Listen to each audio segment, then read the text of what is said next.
कोकणातील सण आणि उत्सवाची परंपरा सर्वत्र आनंद पसरवणारी आणि उत्साहाला उधाण आणणारी आहे। नुकतीच कोकणात अशाच उत्साही पद्धतीने देवदिवाळी साजरी करण्यात आली। अशा सणांच्या प्रेरणेने जसे माणसाला बळ मिळते, तसेच अशा उत्सवातून देखील माणसाला मोठी शक्ती मिळत असते। गुहागर तालुक्यातील आबलोली गावची श्री नवलाई देवीची आख्यायिका पंचक्रोशीत पसरलेली आहे।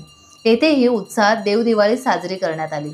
यावेळी देवीला रूपे लावण्याचा कार्यक्रम मानकऱ्यांच्या उपस्थितीत पार पडला। देवदिवाळी निमित्त दीपोत्सव ही परंपरा अशा मोजक्याच ठिकाणी दिसून येते। देवदिवाळीच्या दिवशी साजरा झालेल्या महोत्सवात गोंडबरे मानकरी रमेश, दत्ताराम, सुरेश, दिलीप, दिनेश, प्रभाकर आणि प्रमोद या मानकऱ्यांनी परंपरेनुसार स्वतःवर वार करून घेतले।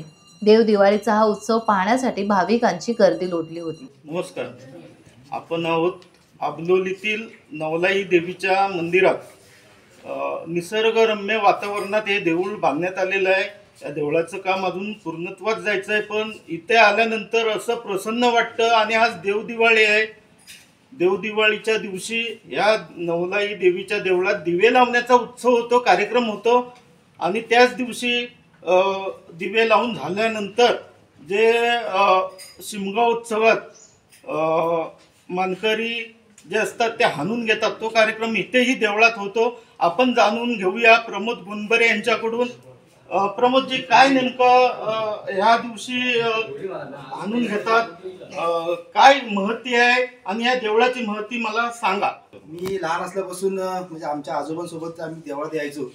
आजोबा पंजोबांपासून ती परंपरा होती की देवळात देवदिवाळी आणि शिमगा उत्सव अशा वर्षातले आमचे ते 2 दिवस असतात। आमच्या गोंडबरे परिवारातील सर्व जो आमचा परिवार आहे तो आम्ही पूर्णपणे कडक एकदम उपवास असतो आमचा। आमच्या घरात थोडक्यात सांगायचं तर चूलच पेटत नाही। आणि आमच्या जो घरचा नैवेद्य वगैरे असतो आम्ही त्या बाहेरची चूल आमची छोटी असते त्याच्यावर आम्ही करतो। पण असं घरात जेवण वगैरे असं काही विषय त्या दिवशी काय नसतो या 2 दिवसामध्ये। आणि आमच्या आजोबांपासून पंजोबांपासून ही परंपरा चालू आली, जवळजवळ 40-50 वर्ष झाली या परंपरेला। आणि त्याच्या पाठोपाठ आम्ही त्यांचे सर्व नातवंड, त्यांचे सर्व वडील बंधू आम्ही सर्व ही परंपरा जोपासतो।